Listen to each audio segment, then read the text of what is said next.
Boa noite. Você vai ver no Brasil TV de hoje. O Tribunal Superior Eleitoral decide tornar Jair Bolsonaro inelegível por 8 anos. Luísa Doyle. O voto da ministra Carmen Lúcia definiu a condenação do ex-presidente, Marcele. A cantora Vivi Araújo morre num acidente em Goiás. Paula Jardim. O acidente aconteceu pela madrugada, Marcele, e testemunhas contaram que Vivi teria perdido o controle ao passar por quebra-molas. Um bebê de 1 ano e a babá dele morrem durante um incêndio numa casa de Maringá, no interior do Paraná. Solange Riozinho. A babá e uma criança de 1 ano estavam dentro de um banheiro, Marcele. A polícia de Mato Grosso faz uma operação contra a sonegação fiscal no comércio de pescado na Tangular. Segundo a polícia, o grupo usava empresas de fachada para comercializar e distribuir pescados, Marcele. Eles também são investigados por falsificação de documentos. Recife entra em estágio de alerta por causa da chuva. João Neto. Nas últimas 24 horas, choveu 44% do esperado para todo o mês de junho, Marcele. Ruas e avenidas do Grande Recife ficaram alagadas. Dados preliminares apontam a terceira menor marca história de desmatamento na Amazônia. Cristiane Prado. A taxa de desmatamento para os 6 primeiros meses do ano já é considerada a terceira menor da série histórica do INPE, Marcele. Foi registrada uma queda de quase 40%. As passagens de ônibus intermunicipais em São Paulo vão ficar mais caras. Murilo Zara. Marcele, as passagens de ônibus entre municípios no estado de São Paulo vão ficar até 18% mais caras. Alta que passa a valer neste 1º de julho. Eu trago as informações nessa edição do Brasil TV. Um festival gastronômico no norte do Espírito Santo quer fazer a maior moqueca do mundo. Rose Bredoff. A maior moqueca do mundo vai ser preparada amanhã em Conceição da Barra, norte do Espírito Santo. Serão usados 600 quilos de peixe e a promessa é servir 2.000 pessoas. Hoje é sexta-feira, 30 de junho. Brasil TV já está no ar.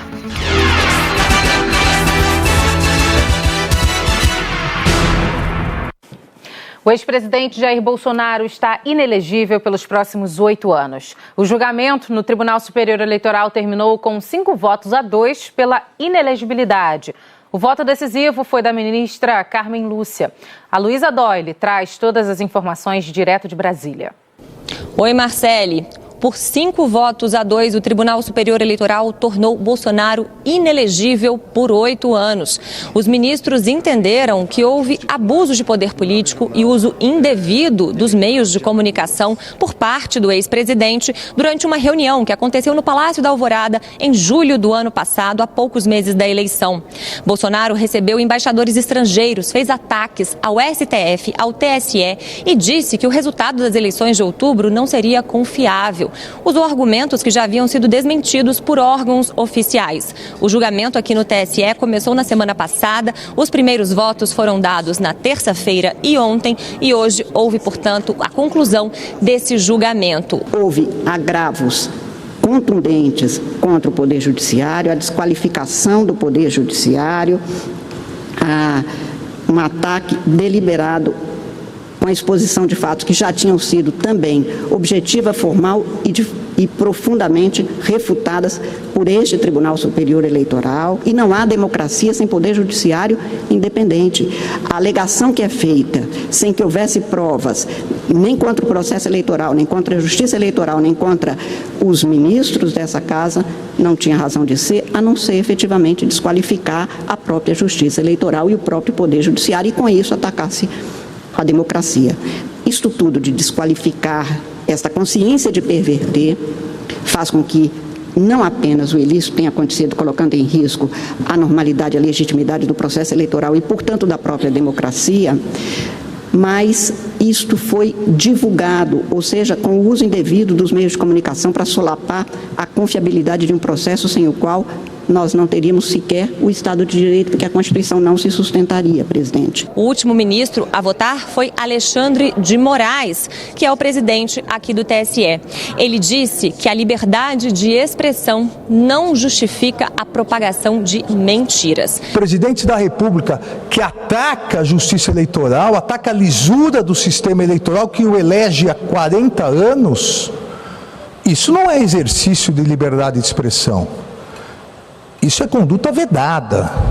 E a resposta que a Justiça Eleitoral, principalmente esse Tribunal Superior Eleitoral, dará a essa questão, eu tenho absoluta certeza que essa resposta confirmará a nossa fé na democracia. É com você, Marcele. Em Belo Horizonte, o ex-presidente Jair Bolsonaro falou sobre a decisão do TSE assim que o tribunal formou a maioria pela inelegibilidade dele por 8 anos.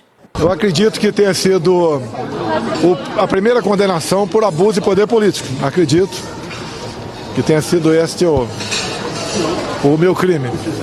Crime sem corrupção. Mas vamos lá. Nós sabemos que, desde quando eu assumi, falava que eu ia dar um golpe. Né? E nós acompanhamos as eleições. A maneira como o Tribunal Superior Eleitoral agiu, me proibindo até de fazer live na minha casa. Né? E apareceram os resultados no final ali, o TSE anunciou o ganhador. Né? Eu me recolhi, a transição foi feita na absoluta normalidade, ninguém do PT pode reclamar de nenhum ministro meu sobre a transição. Dia 30 eu saí do Brasil e infelizmente aconteceu o 8 de janeiro. Quem fala em golpe, 8 de janeiro, não sabe o que é golpe. Com todo respeito, é um analfabeto político. Né? Ninguém vai dar golpe com senhorinhas, senhorzinhos, com a bandeira do Brasil nas costas, abrir embaixo do braço. Se bem que lamentamos a depredação do patrimônio público ocorrido. Você vai ver a cobertura completa do julgamento daqui a pouco no Jornal Nacional.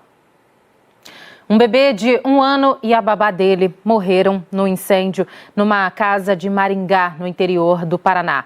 Quem tem os detalhes é a Solange Riozin. O incêndio começou por volta das 5 horas da manhã no andar de baixo de uma casa que fica neste condomínio horizontal em Maringá. Na casa estavam 4 pessoas, a mãe, 2 filhos e uma babá. Todos estavam no andar de cima. A mãe e o filho de 3 anos ficaram feridos e foram levados para o hospital. Já a babá e a criança de 1 ano morreram no incêndio. A mãe e o filho foram resgatados pelos fundos, pela parte de fora, porque ficaram na sacada da parte dos fundos. Os 2 corpos, infelizmente, estavam dentro do banheiro. A babá, provavelmente na intenção de proteger a criança, ligou o chuveiro, colocou toalha, tentou se molhar para as chamas não chegarem neles. Mas a caloria e a quantidade de fumaça extremamente alta, tá? Nessa inalação de fumaça, perderam a consciência e acabaram morrendo ali.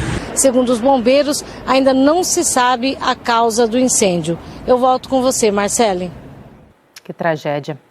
Um acidente terminou com a morte da cantora Vivi Araújo no entorno do Distrito Federal. Ela perdeu o controle do carro ao passar por um quebra-molas. A Paula Jardim acompanha as investigações. Olá, câmeras de segurança registraram o momento em que o carro de Vivi Araújo bate contra a parede de um túnel que dá acesso à BR-040 em Cidade Ocidental. Como você pode ver na imagem, o local quase não tem iluminação. Segundo o Corpo de Bombeiros, a cantora teria perdido o controle do carro ao passar por um quebra-molas. Ela acabou sendo lançada para fora do carro. Vivi Araújo tinha 22 anos e acumulava mais de 100 mil seguidores em uma de suas redes sociais. Além de cantora, ela também era radialista. Volto com você, Marcele. A Polícia Civil de Mato Grosso prendeu hoje 15 investigados durante uma operação contra um grupo envolvido em sonegação fiscal no comércio de pescado e em Cuiabá e também em Várzea Grande. Com os detalhes, a gente acompanha agora com o Natan Goulart. Oi, Marcele. Até o momento, 15 pessoas são investigadas por envolvimento neste esquema de distribuição e comercialização de pescados de forma irregular, além também da prática de sonegação de impostos e falsificação de documentos. Hoje, a Polícia Civil, por meio da Delegacia de Fazenda, cumpriu 135 ordens judiciais. Além dos presos, foram apreendidos documentos falsos, aparelhos eletrônicos, veículos e também contas bancárias bloqueadas. As investigações apontaram que os criminosos adquiriam pescados de fora do estado e revendiam de forma ilegal. A estimativa é que o grupo movimentou cerca de 120 milhões de reais em mercadorias e gerou um prejuízo de 20 milhões aos cofres públicos em sonegação de impostos. É com você, Marcele. Em Mato Grosso do Sul, militares do Exército fizeram hoje um mutirão para oferecer serviços sociais a indígenas de uma aldeia na fronteira com o Paraguai. E o Martim Andrada acompanhou. Oi, Marcele, tudo bem? Olha, essa ação foi realizada aqui na aldeia Lima Campo, na fronteira com o Paraguai, uma das maiores da região em Mato Grosso do Sul, com cerca de 400 indígenas. Uma ação oferecida pelo Exército Brasileiro, que contou com a presença de mais ou menos aí 80 militares, entre eles médicos e dentistas, porque foi oferecido principalmente atendimento médico e odontológico para os indígenas aqui da aldeia. Como a localidade é isolada, fica bem longe da cidade, especialmente os indígenas mais velhos, tem dificuldade em entender o português. Por isso, foi necessário a presença de um intérprete, um professor indígena aqui da região, de uma escola aqui da região, que fez aí a tradução do Guarani, língua nativa dos indígenas aqui, pro português. Volto contigo aí. Um andaime desabou hoje num prédio residencial em obras e deixou 2 trabalhadores feridos em Fortaleza. Mais informações com a Tatiana Alencar. O Corpo de Bombeiros foi acionado por volta das 9h15 da manhã aqui na rua Torquato Aguiar, no bairro Meireles, em Fortaleza, para atender uma ocorrência. 2 operários da construção civil que estavam trabalhando em cima de um andaime nesse prédio aqui na rua Torquato Aguiar caíram porque o andaime despencou e esses 2 operários estavam em cima dele trabalhando no revestimento externo do prédio, caíram de uma altura de cerca de 6 metros. Moradores que residem nos prédios ao lado relataram que ouviram um barulho e resolveram ligar para o Corpo de Bombeiros.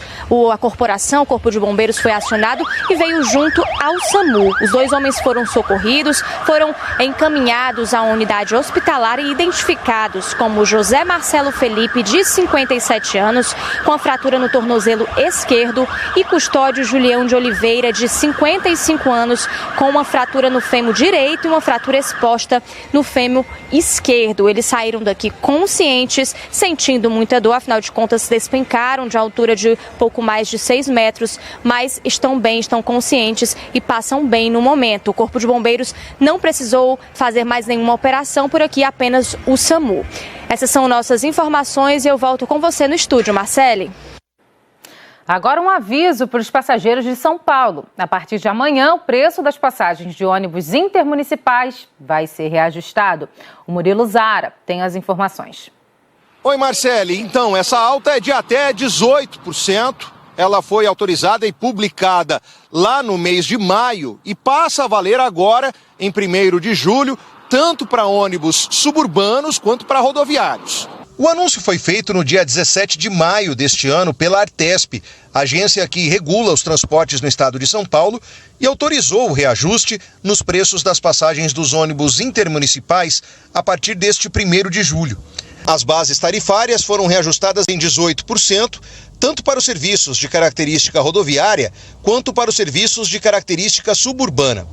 Os ônibus rodoviários são aqueles de bancos reclináveis, com bagageiros e com uma porta de acesso. Já os ônibus suburbanos são aqueles que têm como característica não ter bagageiro, eles contam com catracas, têm 2 portas ou mais e o passageiro pode viajar em pé.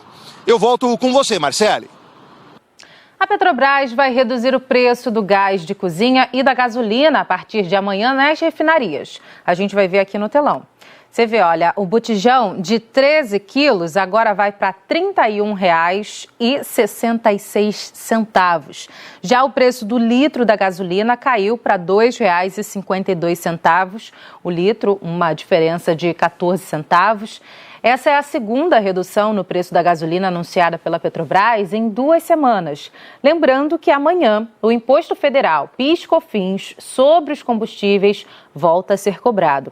Ele estava suspenso desde o ano passado e vale reforçar também que o preço dos combustíveis nos postos não é tabelado. Segundo o levantamento nacional feito pela Agência Nacional do Petróleo, na semana passada o motorista estava pagando, em média, R$ 5,35 no preço da gasolina. O Recife decretou estágio de alerta. Desde ontem à noite, a região metropolitana está sob temporais que vem causando transtornos para a população. Ruas e avenidas ficaram alagadas em vários municípios. Nas últimas 24 horas, choveu 44% do esperado para todo o mês de junho. O João Neto atualiza a situação agora para a gente. Oi, Marcele. Choveu bastante em Pernambuco durante a madrugada de hoje e durante toda a manhã dessa sexta-feira. Ruas e avenidas do Recife ficaram completamente alagadas. A Avenida Recife, essa que você acompanha nas imagens, fica na zona sul da capital. É uma avenida importante que conecta vários bairros da região e leva também ao Aeroporto Internacional do Recife. Por causa da chuva, 9 voos foram alterados para outros aeroportos do Nordeste e 3 precisaram ser cancelados. Na zona norte da capital, uma barreira deslizou sobre uma casa. Ninguém ficou ferido. A cidade do Cabo de Santo Agostinho, na região metropolitana do Recife, foi onde mais choveu. Foram registrados 162 milímetros nas últimas 24 horas. Isso representa 47% do esperado para todo o mês de junho na cidade. Alguns moradores ficaram ilhados. A Agência Pernambucana de Águas e Clima, a APAC, emitiu um alerta de chuvas moderadas a fortes para o Grande Recife e para a Zona da Mata nesta sexta-feira. Eu volto com você, Marcele. Quem aí gosta de um peixinho? A gente já sabe que a moqueca capixaba é uma delícia e faz parte da culinária do estado. Só que agora um festival gastronômico no norte do Espírito Santo promete fazer a maior moqueca do mundo. A Rose Bredoff conta pra gente. Olá, Marcele. A cidade de Conceição da Barra, no norte do Espírito Santo, vai ser pela 5ª vez palco para a preparação da maior moqueca do mundo. O festival acontece neste sábado em praça pública, com a promessa de servir 2.000 pessoas. Para toda essa demanda serão usados 600 quilos de peixe. As porções, com arroz e pirão, serão vendidas a R$ 20. É a gastronomia do Espírito Santo ganhando o mundo. Eu volto com você, Marcele. Delícia! A seguir, termina neste fim de semana as festas de São João em Maceió e Campina Grande. Silas Emanuel e Lídice Pegado. E apesar do mês de junho estar acabando, aqui em Maceió os festejos seguem até domingo. Hoje a programação começa a partir das 9 horas da noite, Marcelo. O São João de Campina Grande vai ter show do cantor Natan na noite de hoje no Parque do Povo, Marcele. A festa vai até o dia 2 de julho. E São Luís comemora o dia de São Marçal, com desfiles de Bumba Meu Boi, Murilo Lucena. Grupos de Bumba Meu Boi estão desfilando aqui na avenida principal de São Marçal desde as 7 horas da manhã em São Luís, Marcele. E daqui a pouquinho eu vou trazer os detalhes dessa festança aqui no Brasil TV.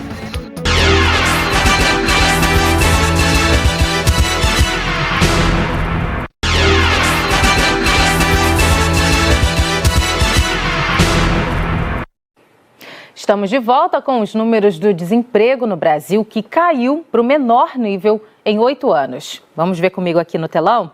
A taxa caiu de 8,6% para 8,3%. Isso de março a maio deste ano. É a maior baixa para o período desde 2015.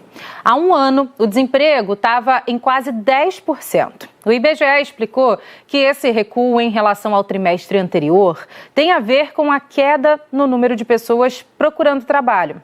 Atualmente, são 8.900.000 pessoas em busca de emprego no país. A gente foi ouvir a análise de um economista. Vamos ouvir o que ele disse. Como a gente tem visto alguma estabilidade nessa taxa de desemprego e como o próprio comportamento da economia brasileira nesse momento não aponta nenhum sinal de que os setores mais dinâmicos de geração de emprego estejam se ativando, é muito provável que essa taxa de desemprego se mantenha mais ou menos nesse patamar ao redor desse ano. Existe uma expectativa de que a partir do segundo semestre haverá cortes na taxa de juros. Isso deve começar para estimular, de certa maneira, o setor de serviços, o setor de indústrias, e aí sim, a partir do ano que vem, a gente possa ver algum comportamento um pouco mais benigno, um pouco mais acelerado na redução de desemprego no Brasil. Faltando uma semana para o fechamento dos dados do primeiro semestre, o acumulado de alertas de desmatamento na Amazônia Legal já atingiu a terceira menor marca para o período na série histórica do DETER. A Cristiane Prado conta que, quando comparado com o mesmo período do ano passado, o índice também caiu quase 40%. Olá, Marcele. Os dados ainda são preliminares, mas indicam uma redução de aproximadamente 39% na devastação da Amazônia. A comparação foi feita com o mesmo período do ano passado. De janeiro até agora, a Amazônia perdeu 2.400 quilômetros quadrados de floresta. Essa área é equivalente ao tamanho da cidade de Palmas, capital do Tocantins. De acordo com o Instituto Nacional de Pesquisas Espaciais, essa é a terceira menor marca para o período, desde o começo da série histórica. O Ministério do Meio Ambiente afirma que desde o começo do ano houve aumento de autos de infração, embargos, apreensões e destruições de equipamentos usados em crimes ambientais na Amazônia.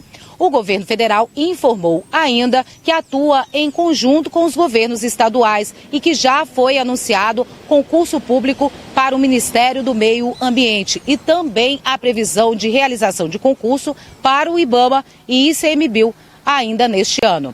Marcele, eu volto com você. Começou hoje a celebração dos 200 anos de independência na Bahia. O Mauro Anchieta acompanhou a programação no Recôncavo Baiano. Olá, Marcele. A programação aqui em Cachoeira começou às 7 da manhã com uma missa celebrada na Igreja Matriz de Nossa Senhora do Rosário. Durante a celebração foi aceso o fogo simbólico que representa a união dos povos na luta para livrar a Bahia do domínio português. Como manda a tradição, o fogo simbólico foi conduzido inicialmente por moradores e autoridades e depois por soldados do Exército e corredores de rua, que vão se revezar no percurso até Salvador, onde o fogo simbólico chega amanhã à tarde. Este ano, uma novidade: outra tocha vai percorrer cidades da região metropolitana de Salvador, onde tropas também se concentraram. No dia 2 de julho, domingo, os baianos comemoram o bicentenário da independência com o já tradicional desfile cívico, que relembra a entrada triunfal das tropas depois da vitória sobre os portugueses. Marcele. Junho está terminando hoje, mas ainda tem festa junina neste fim de semana. O São João de Maceió acaba só no domingo. Vamos saber a programação completa dos shows com o Silas Emanuel. Olá, Marcele. Aqui em Maceió os festejos começaram no dia 8 e a programação vai até domingo. A programação foi dividida em 7 palcos espalhados pela capital. O principal foi o Polo do Jaraguá. Por lá, mais de 100 mil pessoas curtiram os shows de artistas locais e nacionais. E apesar do mês estar quase acabando, a festa continua até o dia 2 de julho. Hoje se apresentam as bandas Caviar com Rapadura, Lipe Lucena, Marquinho Sensação, Vitória Freitas e o DJ Gelli Trindade. Os shows começam hoje a partir das 9 horas da noite. Volto com você aí no estúdio, Marcelo. O São João de Campina Grande também tem agenda cheia neste fim de semana. A Lídice Pegado conta pra gente. Marcele, estamos chegando ao 30º dia de festa e a principal atração que sobe ao palco do Parque do Povo é o cantor Natan. Além dele, também vai ter shows dos cantores Ranieri Gomes e Toca do Vale e da banda Encantos. A festa encerra no próximo domingo, dia 2, totalizando 32 dias e já movimentou mais de 500 milhões de reais na economia da cidade. Mais de 340 atrações já passaram também pela cidade, já tocaram e a expectativa é de que esse final de semana seja também de uma grande movimentação turística. A festa encerra no próximo domingo com shows dos cantores Zé Vaqueiro e Mari Fernandes. Volto contigo, Marcele. Hoje, São Luís comemora o dia de São Marçal. O Murilo Lucena mostra um dos mais importantes eventos da cultura popular da capital do Maranhão. O tradicional desfile de grupos de Bumba Meu Boi acontece aqui em São Luís há quase 100 anos, na região do João Paulo, na capital. São diversos grupos, são mais de 100 que passam pela avenida principal, que levam o nome do santo para pedir bênçãos e também para agradecer toda a quadra junina. São Marçal é o 4º santo de homenagem de todos eles aqui na capital. E recebe também os brincantes que acompanham os desfiles dos grupos do início da manhã até o finalzinho da noite. Em todo o estado, são mais de 400 grupos de Bumba Meu Boi que se apresentam na temporada junina, que por aqui começa ainda em maio e só termina em julho. Aqui de São Luís, Murilo Lucena para o Brasil TV. O Brasil TV fica por aqui. Outras notícias logo mais no Jornal Nacional às 8h30 da noite, hora de Brasília. Ótima noite para você. Bom fim de semana.